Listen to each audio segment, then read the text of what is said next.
नमस्कार, सत श्री अकाल, अस्सलाम वालेकुम। मैं डॉक्टर रफ़ीक एक यूनानी फिजिशियन हूँ, साथ साथ सेक्सोलॉजिस्ट भी हूँ। जो आजकल गर्मी की वजह से बीमारी है, आम तौर पर बच्चों में, बड़ों में, सब में एक कोलाइटिस की बीमारी सबसे ज़्यादा आम होती है। कोलाइटिस का मतलब है बड़ी आंत की बीमारी, यानी बड़ी आंत में सूजन और दर्द होना। कोलाइटिस 3 प्रकार की होती है, 3 तरह से होती है।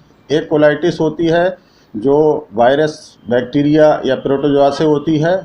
दूसरी कोलाइटिस किसी भी मौसम में हो सकती है, वो एलर्जिक कोलाइटिस कहलाती है। और तीसरी कोलाइटिस जो होती है वो आईबीडी कहलाती है, इरिटेबल बाउल डिजीज़। तो कोलाइटिस इस टाइम जो गर्मियों में होती है वो ज़्यादातर प्रोटोजोआ या बैक्टीरिया की वजह से होती है। प्रोटोजोआ से या बैक्टीरिया से होने वाली कोलाइटिस में सिम्टम्स क्या होते हैं? पेट में दर्द होता है, लूज़ मोशन होने लगते हैं। ये कोलाइटिस बच्चों में ज़्यादा होती है। कभी कभी इसके साथ साथ उल्टियाँ शुरू हो जाती हैं और इनको देखने को मिलता है बच्चों को कभी ज़्यादातर डिहाइड्रेशन भी हो जाता है। तो कोलाइटिस में खाने पीने का बहुत ध्यान रखा जाता है, चूँकि गर्मी होती है तो गर्मी की वजह से डिहाइड्रेशन का होने के ज़्यादा चांस होते हैं। कोलाइटिस में ख़ास बात यही होती है कि बच्चों में ज़्यादा प्रॉब्लम होती है। अगर पानी की कमी हो जाती है तो उनको ड्रिप वगैरह लगानी भी पड़ती है। कोलाइटिस के लिए ट्रीटमेंट जो होता है सिम्प्टोमेटिकली चलता है, एंटीबायोटिक्स चलते हैं, एंटी इन्फ्लेमेटरी देनी पड़ती हैं। यूनानी में सौंफ का पानी, ORS और बेल, इस तरह की चीज़ों का इस्तेमाल किया जाता है। साथ साथ डिहाइड्रेशन का ख़ास ख्याल रखा जाता है कि बच्चे को किसी तरह से या कि बड़े को पानी की कमी नहीं होनी चाहिए। खाने में कोई भी हार्ड चीज़ें, तली हुई चीज़ें, मीट, मछली, अंडा, इस तरह की चीज़ें नहीं देनी चाहिए।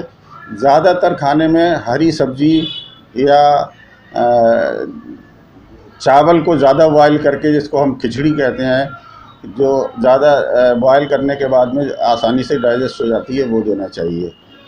डॉक्टर साहब, जो कोलाइटिस की समस्या है, जो इससे मरीज पीड़ित हैं, तो क्या सावधानियां उन्हें बरतनी चाहिए? किस तरह का खान पान रहना चाहिए उस दौरान? खान पान, गर्मी के मौसम में खान पान का ख़ास ध्यान रखें कि पानी कम से कम 8-10 गिलास डेली पीना चाहिए। 2 से 3-4 लीटर तक पानी जितना पी सकते हैं पिएँ, क्योंकि डिहाइड्रेशन अगर होता है तो कोलाइटिस में ज़्यादा प्रॉब्लम हो जाती है।